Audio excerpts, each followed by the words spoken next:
Good evening sa inyong lahat dyan, mga taga Davao, no? Kumusta kayo dyan? Taga Mindanao, Visayas, Luzon, buong Pilipinas. Buong mundo na may mga Pilipino, pero syempre dito tayo sa Davao City, Mindanao, Philippines. Nagbablog tayo ngayon dito, like showcasing sa ating ganap sa Davao City. Ano bang update ho dito, no? Ngayong meron tayong tinatawag na sama ng panahon. Wala namang bagyo, no? Wala namang mga typhoon, super typhoon. Pero parang merong yatang syudad sa Metro Manila or somewhere in Luzon na nag-cancel sila ng pasok or klase or cancellation of classes due to parang ulan ng sama ng panahon. So pagkahapon ko yung nabasa, so paki-comment nga dyan sa mga taga Luzon na nanonood ngayon, taga Calabarzon, Central Luzon, Metro Manila, kung meron bang suspension of classes, kung legit ba yung nabasa ko kahapon dahil nga sa sama ng panahon. Well, hindi ko masyadong sineryoso kahapon kasi nga wala naman talagang naririnig na bagyo, no? Wala namang nababalitang papalapit magla-landfall na bagyo. Pero kanina hapon, actually hapon pa ngayon hindi pa talaga gabi, alas 5 pa lang, di ba?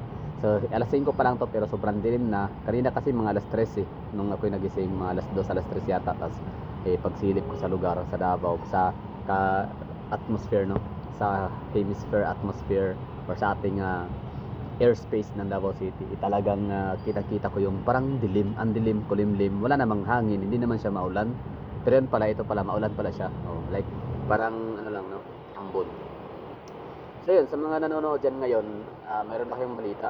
Bakit ganito yung panahon natin? Hindi naman siya masasabing sama ng panahon kasi hindi naman talaga siya yung buhos na buhos yung ulan. May ulan na siya, may ambon lang konti. Pero hindi talaga yung sobrang lakas ng buhos ng ulan. Parang sapat lang siya pang dilig sa mga tuyo, mga nanuno yung mga kalupaan, no? Mga alikabok ng mga semento, so parang binasahan niya lang, no? Ano sa tingin niyo, no? Davao City ito, alas 5, time check tayo, 5:50. Alas 5 na, no? Siyempre pagka normal days lang, wala sama ng panahon, walang ulan, hindi naman ganyan ka dilim. Actually, di pa nga nag-turn on ng mga lightings or mga lights, hindi pa nagla-lights on ang mga establishments during 5 p.m. Pero ito, alas 5, kanina pa ito nagla-light on, nag-turn on the light ng mga establishment. So ito yung Davao City namin ngayon, talagang gabi na ang datingan, kahit alas 5 pa man. So traffic, syempre, peak hour, no? So anong meron? Hindi ko mabuksan yung aking apps para tukuyin kung meron ba talagang tropical storm or ITZ, Intertropical Convergence Zone. Wala namang ganun, no? Ulan lang siguro talaga. Ito yung nakikita ko ninyo, traffic area ho yan sa may Campo Boulevard. So yan ay nagsisimula doon sa may Bolton Bridge. That's Bolton Bridge. Tulay ho yan, Bolton Bridge. Tapos siguro dahil sa sama ng panahon or dahil sa makulimlim, maulan, kaya parang ganito yata kalala ang nagiging sitwasyon ng traffic dito na area, dito na portion, or baka dahil sa peak hour tsaka Lunes, tama. Daming traffic. Anyway, so normal, parang hindi natin pwede i-normalize yan, no? Alisin tayo sa ganyang kait na nararanasan natin mga taga Davao sa ating traffic congestion, kasi yung tulay dito sa Davao River or Bukana Bridge, no? Mabubuksan na yun, malapit na siguro. Ewan ko ba bakit parang late, kasi ang nabasa ko doon sa DPWH report, like mga August, ang sabi nila doon is mga mid-November pwede nang ma-turn over sa madlang people. Pero kita naman natin, malapit na matapos yung buwan ng November, nalagpasan na natin yung mid-November, pero still hindi pa rin siya binuksan. Although may mga nakikita na tayo mga vehicles na dumadaan, no? Yan na nga yung mga parang mga empleyado, no? Mga engineers siguro, mga contractors sa tulay. Anyway, so yan traffic ko yan. So pagtyagaan mo muna natin yan, darating yung time that we will be okay, no? And despite sa sama ng panahon, ulan lang naman siguro, no? Yan, may lumipad pa rin na eroplano. Kita nyo yan? Di ibig sabihin pala, lang talaga to, no? Yung hindi strong wind. Kasi kung strong wind, tapos tropical, ganun, intertropical convergence zone or typhoon, eh, wala talagang lilipad na ganyan. Meron pa isa kapalabag. So, literal na people always come and go, no? So, may dumarating, may lumilipad, may papalapag, gano'n, no? May umalis, may dumarating.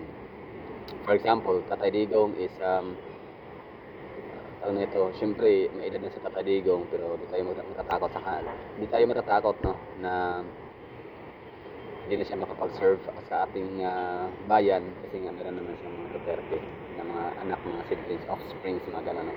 So, meron siyang legacy. Palanding na yan, ha? Yan, isa na yan, palanding. So, tingnan muna natin itong nagsastruggle yata to. I don't know, no? Struggle ba yan? Yan, no? Ayun, ha, so may bagyo ba? Kasi kung may bagyo, bakit may lumilipad pa din, di ba? Per aviation, per ka-up, di naman talaga yan daw pwedeng, papayagan na makalipad ang aeroplano pagka mayroong sama ng panahon ng bagyo. Pero nakalipad pa siya. So, ibig sabihin, ulan-ulan lang, ambon lang. Actually pala, ang ambon pala nagsisimula kaninang umaga. O, di pala nakalimutan ko. Parang whole day yata, walang araw. Ayun. Paano kasi araw ako tulog?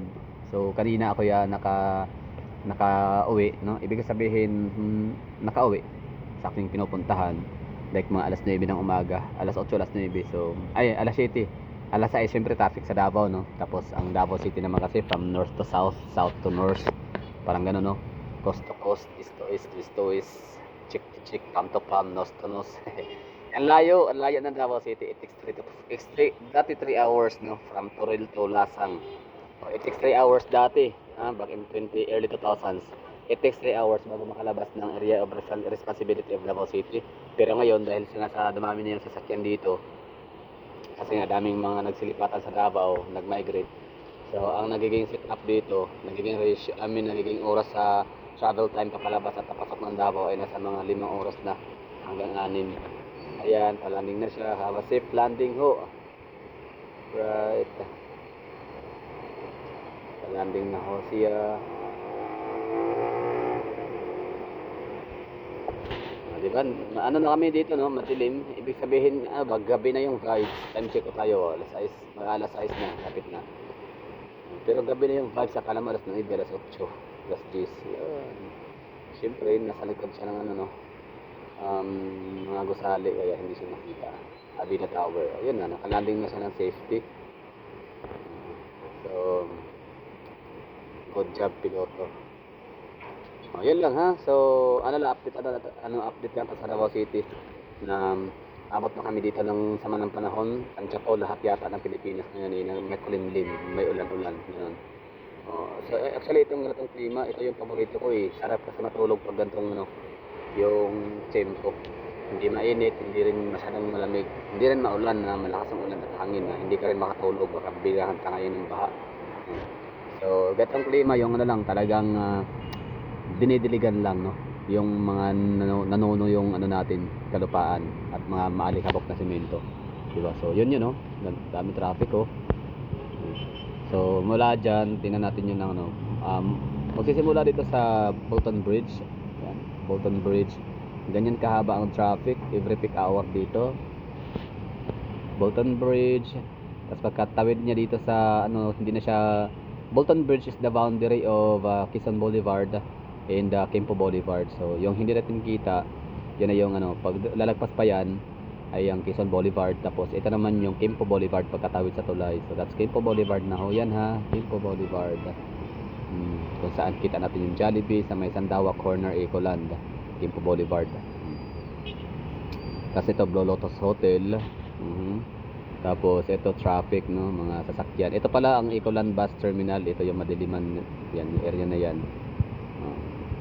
Siyempre mga punong kahoy. Davao City is talaga, no, makakalikasan ang mga Duterte, kaya hindi nila hinahayaan talagang putulin yung mga punong kahoy. Establishment yung mag-a-adjust. Ayan yung traffic. Sa Quimpo Boulevard hindi masyadong traffic. Ang traffic talaga dito sa Ecoland Drive. Itong Ecoland Drive na to, nagiging traffic talaga to every peak hour sa kadahilanan na maraming dumadaan dito papuntang Toril, Digo City, Santa Cruz, Davao del Sur. Instead na dadaan sila sa may Quimpo Boulevard. Quimpo Boulevard. Yan, imbis dyan dadaan sa Quimbo Boulevard na yan. Dati dyan ang daan Quimbo Boulevard, tapos tatagos yan sa may MacArthur Highway, tapos CP Garcia. So ngayon, dahil nga sa nilagyan ng coastal road na stretching or no, ang kanyang haba ay nasa 7.5 km or 7.3 km. So ang dami nang dumadaan dyan ng mga private vehicles na uuwi sa kanilang mga bahay from southern part of Davao. No? So, saan ba yung southern part of Davao? So that's Aulas, Toril, ganyan, Puan. Dito yan sila lahat dadaan na. Kasi shortcut na ho yan. Ito ay Panakan Avenue. Sorry, bakit Panakan Avenue na sabi ko? Ecoland Drive. Yan, so it's Ecoland Drive.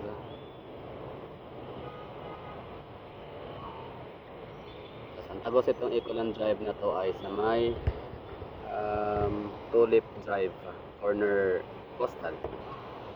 So, pagdediretsahin mo lang yan dyan hanggang sa nakating ang mga sasakyan dun sa may crossing Tulip Drive. Ito. So, ito yung intersection ng Tulip Drive and Ecoland Drive. So, Tulip Drive, yun yung papuntang Matina, tama. So, yan, diretso yan, papuntang Aplaya. Tapos, ito naman yung papuntang Rotonda. Yan yung ikot round ball. Yan. Times Beach segment. Yan na.